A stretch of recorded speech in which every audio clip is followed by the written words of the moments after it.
नमस्कार, मैं हूं कंचन शर्मा और आप देख रहे हैं इंडिया वॉइस। आज का अखबार क्या कहता है और कौन कौन सी खबरें हैं जो सारा दिन सुर्खियों में रहेंगी, उन पर एक एक नजर डालेंगे। सबसे पहले मेरे पास दैनिक जागरण है, उसमें फ्रंट पेज पर जो खबर है वो है कि दिल्ली एनसीआर में डीजल जनरेटर चलाने पर रोक हट चुकी है। क्या है कि वायु प्रदूषण के मौजूदा हालात को देखते हुए ये निर्णय लिया गया है और दूसरा यह है कि बहुत खराब श्रेणी के प्रतिबंध हटाए, सख्त निगरानी जारी रहेगी।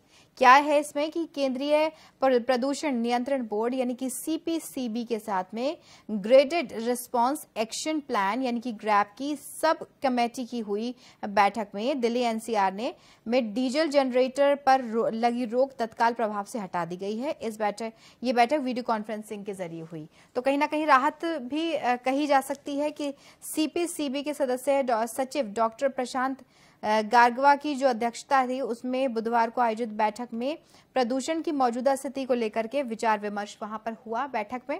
और उसके बाद में सचिव ने बताया कि पिछले कुछ दिनों से तेज गति से हवा चलने से वायु गुणवत्ता सूचकांक खराब श्रेणी में से मध्यम श्रेणी में पहुंच गया है, यानी कि पहले जो स्थिति थी उससे थोड़ी सी बेटर अभी स्थिति हुई है। साथ ही अब ज्यादा ठंड भी नहीं है, ऐसे में अब वायु गुणवत्ता सूचकांक की स्थिति लगातार बेहतर ही रहेगी।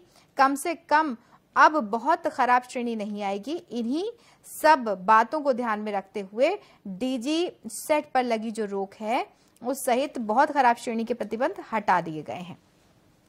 तो इस खबर को प्रमुखता दी गई है दैनिक जागरण में, जो कि कहीं ना कहीं अब राहत की बात कही जा सकती है। वहीं दूसरी तरफ देखिए यह है कि केंद्रीय मंत्री बघेल के काफिले पर हमले में 2 लोगों की गिरफ्तारी हुई है। जब काफिले पर हमला हुआ था इसके बाद में मामला तूल पकड़ा और उसमें अभी जो इसमें अपडेट है वो भी आपको लगातार देते रहेंगे। फिलहाल 2 लोगों की गिरफ्तारी हो गई है कि केंद्रीय विधि एवं न्याय राज्य मंत्री एसपी सिंह बघेल के काफिले पर हमले वाला मामला तूल पकड़ता जा रहा है और इसी में जेड श्रेणी उन्हें इनकी जो सुरक्षा है उपलब्ध करा दी गई है।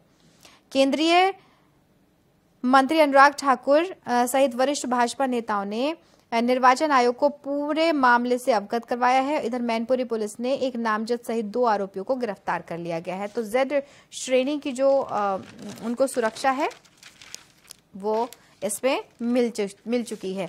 वहीं दूसरी अपडेट जो है वो ये कि आज से खुलेगा डीयू परिसर में ही संचालित होंगी कक्षाएं। कोरोना काल के वक्त से लगातार जो स्कूल, कॉलेज, यूनिवर्सिटी सब कुछ बंद चल रहा था, लेकिन अब गुलजार होने लगा है धीरे धीरे। यह है कि कोरोना काल में पहली बार दिल्ली विश्वविद्यालय यानी कि डीयू बृहस्पतिवार को पूरी क्षमता के साथ खुल जाएगा। डीयू के सभी विभागों, कॉलेजों में कक्षाएं परिसर में संचालित होंगी। पुस्तकालय यानी कि चाहे वो पुस्तकालय हो, लाइब्रेरीज हो, प्रयोगशाला हो या फिर कैंटीन हो, सब जगह सभी कुछ खुल जाएगा। कॉलेज भले ही खुलने जा रहे हैं लेकिन छात्रावास यानी कि हॉस्टल्स के लिए छात्रों को लंबा इंतजार अभी करना पड़ेगा, यानी कि अभी हॉस्टल्स जो बच्चे हॉस्टल्स में रहते हैं उनको थोड़ा सा अभी वेट करना पड़ेगा। बुधवार को अलग अलग कॉलेज में सैनिटाइजेशन और साफ सफाई होती रही। बड़ी संख्या में छात्र, अभिभावक कक्षा और छात्रावास के बारे में पूछताछ के लिए भी पहुंचे हैं।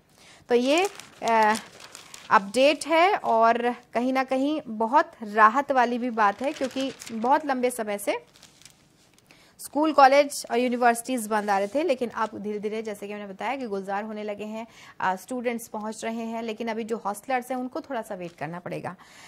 फिर दूसरी जो अपडेट है जिस पर नजर डाली जा सकती है कि पिछले 24 घंटे में मिले 3000 नए मामले, 2.5% से नीचे आई दैनिक संक्रमण। जो लोग ये जानना चाहते हैं कि अब कोरोना कहाँ है, क्या स्थिति है और अभी हम किस स्थिति में रह रहे हैं, तो उसमें है कि कम कोरोना संक्रमण के मामले के साथ ही संक्रमण दर भी लगातार कम हो रही है। पहले कोरोना के मामले बढ़ रहे थे, अचानक से उछाल लगातार देखा जा रहा था, लेकिन अब संक्रमण दर का जो ग्राफ है वो धीरे धीरे नीचे आ रहा है। नई स्थिति सामान्य होती हुई नजर आ रही है, तो राहत की बात है। इस समय दैनिक संक्रमण पर 2.5% और साप्ताहिक संक्रमण दर 3.5% से नीचे आ गई है। हालांकि एक दिन पहले की तुलना में नए मामलों में मामूली वृद्धि हुई थी, लेकिन सक्रिय मामलों में गिरावट जारी है। यानी कि अब जो ज्यादा संक्रमण स्प्रेड हो रहा था, जो ज्यादा संक्रमित हो रहे थे, उसमें गिरावट आ रही है। तो इसी को लेकर के कम होते संक्रमण को देखते हुए केंद्र ने राज्यों और केंद्र शासित प्रदेशों को पत्र लिखा है। संक्रमण दर पर विचार करते हुए पाबंदी और संशोधन करने की भी सलाह दी है कि अब जो पाबंदियां हैं उनको थोड़ा सा उनमें थोड़ी सी ढील दी जाए। तो ये राहत की बात है क्योंकि स्थिति धीरे धीरे सामान्य हो रही है और खुशी की भी बात है। लगातार जो और अपडेट है वो हम आप तक पहुंचाते रहेंगे। दूसरी है कि मुलायम सिंह यादव 1 साल के बाद पहुंचे सैफई, दौरा बेहद अहम है। मुलायम सिंह यादव बुधवार की शाम को सैफई पहुंचे थे, जहां पर 15 मिनट रुकने के बाद में इटावा स्थित आवास के लिए निकल गए। राजनीति में अपना दाव चलाने में माहिर मुलायम सिंह यादव तीसरे चरण के चुनाव प्रचार के अंतिम दौर में इटावा पहुंचे हैं और करीब 4 बजे दिल्ली से प्राइवेट हवाई जहाज से सैफई हवाई पट्टी उतरे और वहां पर सड़क मार्ग से वो सैफई स्थित आवास पहुंचे। रास्ते में उन्होंने खड़े लोगों का हाथ उठा करके अभिवादन भी किया। इससे पहले बुधवार दोपहर में सपा अध्यक्ष अखिलेश यादव लखनऊ से हवाई जहाज से सैफई हवाई पट्टी पहुंचे थे। देखिए, करहल सीट से चुनावी मैदान में अखिलेश यादव हैं और वहां के लोगों का जो मानना है, जो कहना है वो यही है कि वहां पर प्रचार तक की जरूरत नहीं है अखिलेश यादव को। तो ये बेहद विशेष तौर पर, क्योंकि अखिलेश यादव मैदान जंग में है और इस बार शिवपाल यादव के साथ में बहुत से गठबंधन हुए हैं, लेकिन ये बात अहम है कि इस बार वो अपने चाचा के साथ में मतलब मिलकर के चुनाव लड़ रहे हैं। तो अब ये नतीजे क्या लाएंगे वो आने वाला वक्त तय करेगा, लेकिन चुनाव दिन प्रतिदिन इंटरेस्टिंग होता जा रहा है। वहीं दूसरी तरफ रतन टाटा को असम का सर्वोच्च नागरिक पुरस्कार, ये देखिए कि असम के मुख्यमंत्री हिमंत बिस्वा शर्मा ने बुधवार को मशहूर उद्योगपति रतन टाटा को राज्य के सर्वोच्च नागरिक पुरस्कार असम वैभव से नवाजा है। रतन टाटा को यह पुरस्कार मुंबई में आयोजित एक कार्यक्रम के दौरान प्रदान किया गया है। ये फख्र की बात है। दूसरी तरफ कर्नाटक में इंटर कॉलेज खुले तो अब बुर्का पहनकर पहुंची मुस्लिम महिलाएं।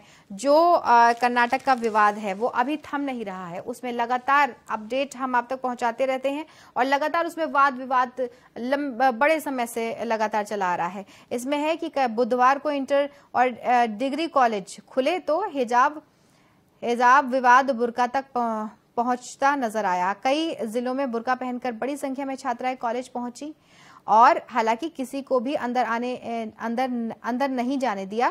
पहले दिन कुछ एक घटनाओं को छोड़कर कक्षाएं सामान्य रूप से चली, लेकिन हिजाब पहनने की मांग को लेकर हाईकोर्ट पहुंची छात्राएं कॉलेज नहीं पहुंची।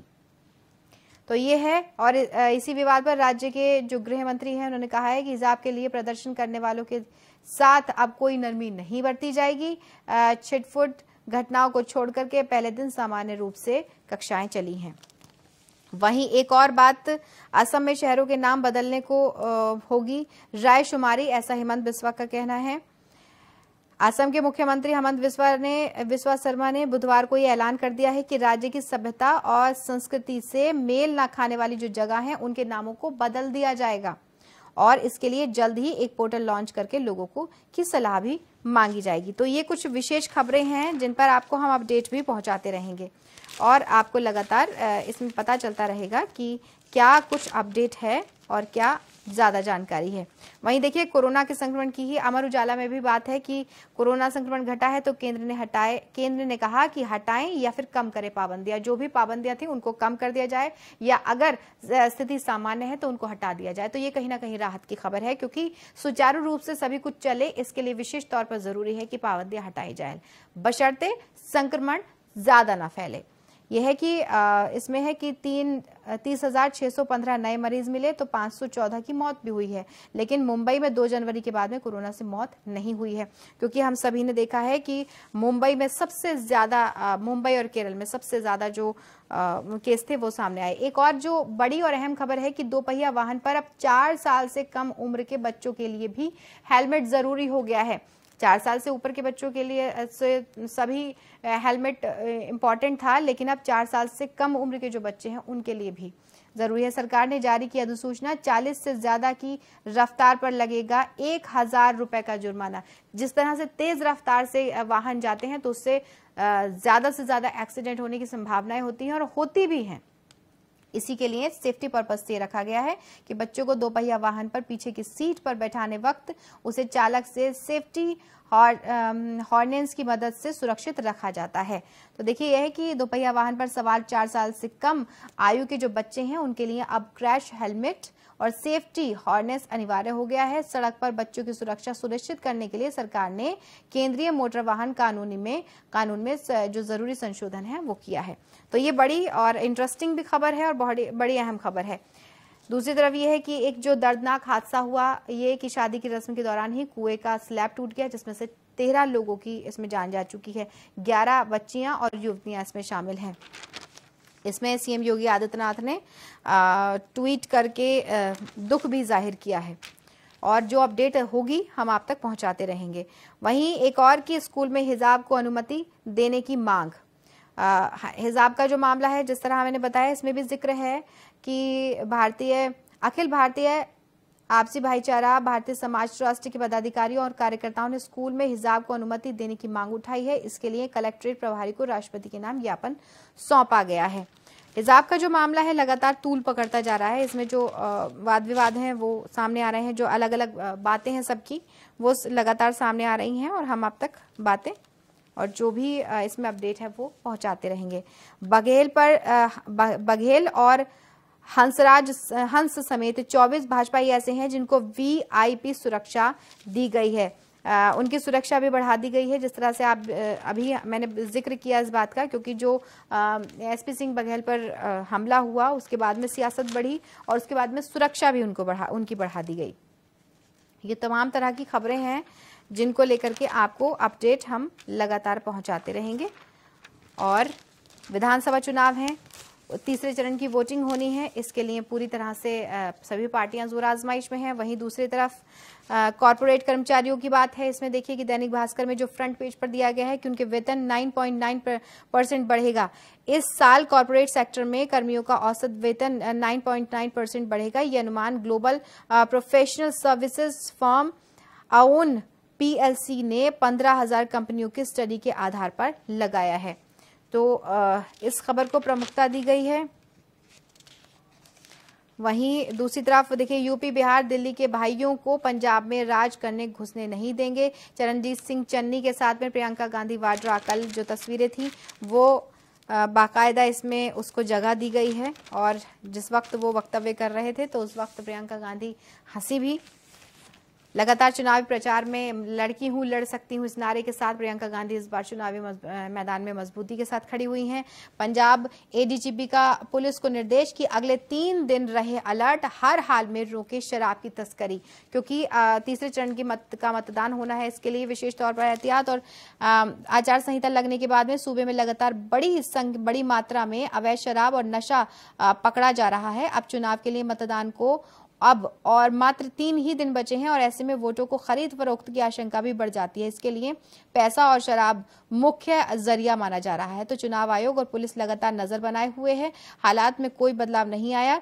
आलम यह है कि आचार संहिता लगने के बाद में पुलिस और आयोग की टीमें जो हैं वो 30.37 करोड़ रुपए की 50.19 लाख यानी 50 लाख से ज्यादा लीटर शराब जब्त की है, क्योंकि ऐसे समय में पैसा और शराब दोनों ही की चीजों की जो बातें हैं वो सामने आती रहती हैं। इसके लिए विशेष तौर पर ध्यान रखा गया। वहीं पर एक और ये है दतिया से जो अपडेट हम आपको दे रहे हैं कि पीताम्बरा पीठ में दर्शन का जो प्रतिबंध था वो खत्म हो गया है। अब 19 से पहले की तरह ही जो मंदिर थे वो खुल जाएंगे, क्योंकि बहुत लंबे समय से मंदिर सभी बंद हैं, स्कूल कॉलेज सब बंद है कोरोना काल में।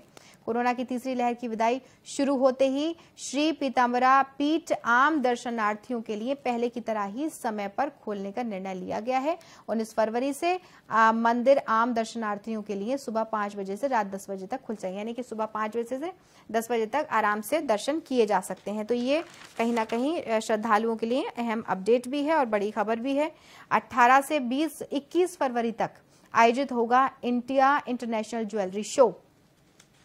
इसको लेकर के भी है कि कोविड मामलों में कमी आने के बाद में देश में वर्चुअल आयोजनों के स्थान पर फिजिकल आयोजनों की शुरुआत भी हो रही है और इसी कड़ी में James and jewellery export promotion counselling के द्वारा India international jewellery show signature 2022 का आयोजन मुंबई में किया जा रहा है। 18 से 21 फरवरी तक बॉम्बे एग्जीबिशन सेंटर गोरेगांव में आयोजित होने वाले इस ज्वेलरी शो में देश और विदेश के 850 ज्वेलरी एग्जीबिटर्स भाग ले रहे हैं। तो देखिए ये सारा कुछ इसलिए हो रहा है क्योंकि अब धीरे धीरे जो स्थिति है वो सामान्य हो रही है, और कोरोना की वजह से जो कुछ भी बंद किया गया था, जितने भी प्रतिबंध लगाए गए थे, उनमें धीरे धीरे क्योंकि स्थिति सामान्य हो रही है, संक्रमण दर कम हो रही है, ग्राफ नीचे जा रहा है, तो इसी वजह से धीरे धीरे चाहे वो मंदिर हो, कॉलेज हो, स्कूल हो, सभी कुछ धीरे धीरे उन पर प्रतिबंध कम हो रहा है, हट रहा है। ये तमाम जो अपडेट थी वो हम आपको दे चुके हैं, और जो ज़्यादा अपडेट होगी वो भी हम आप तक पहुंचाते रहेंगे, और इसके लिए आप देखते रहिए इंडिया वॉइस। मुझे फिलहाल इजाज़त दीजिए, कल आपसे फिर इसी वक्त मुलाकात होगी। आप मुझे फिलहाल इजाज़त दीजिए, नमस्कार।